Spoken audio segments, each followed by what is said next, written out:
fun. It was thrilling hanging onto Virgil while he fist-pumped at every goal and jumped up and down, cheering for the Rangers, of course. Why it's of course? I don't know, but that's all he said when I asked who we were rooting for. He bought an oversized Rangers t-shirt, which I wore to bed at his request. Kinky. After 2 glorious weeks, I awoke on the last day and lay on my side, watching him sleep. He's the kind of guy who grows a beard moment by moment, and dark stubble clothed his steely jaw, dark lashes resting on his tanned cheeks. In repose, his face isn't quite as strong-looking, his cheeks softer, throat skin slack, dark, unruly hair mussed. His shoulders are broad and sturdy. He sleeps with one arm flung up over his head, and he has a dark swirl of hair across his upper chest that narrows and points down intriguingly under the covers. "Are you done watching me sleep?" he growled. I chuckled and ducked under the covers. "I guess I am," I said, my voice muffled. Chapter 1. We started our drive back to Autumn Vale in a fog of happy weariness. It's a long way and takes 7 or 8 hours at least. But Virgil likes driving, so I got us out of the city, and then he took over. I let him pick the tunes. He's not fond of opera or show tunes, preferring old Motown, the lingering tutelage of his buddy, and now partner in detective work, Duane Lester. I like all kinds of music, so I bopped along with the Temptations, the Supremes, Smokey Robinson, and both the Queen and the Godfather of Soul. At a certain point, though, he decided to take his own route.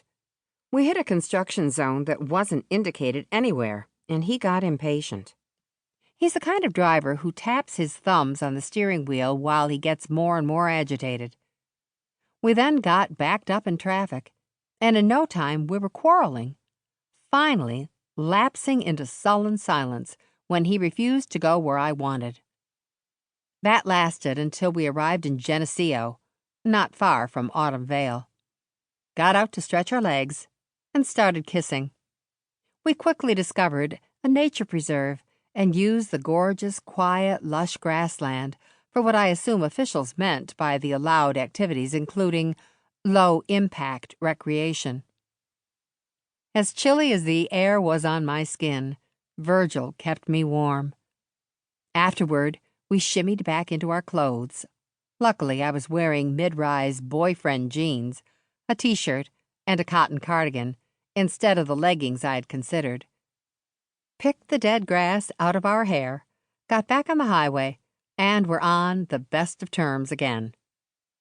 Late in the afternoon, as the sun began to sink toward the treetops and the air got chillier, we pulled up to the castle exhausted and utterly blissful. Which lasted about 30 seconds, until I registered the array of vans, cars, and a cube van parked willy-nilly over my flagstone parking area.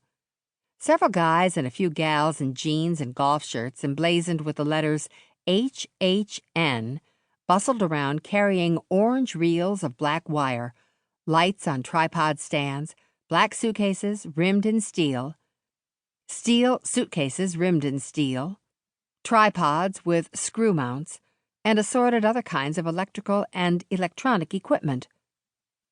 "What's going on?"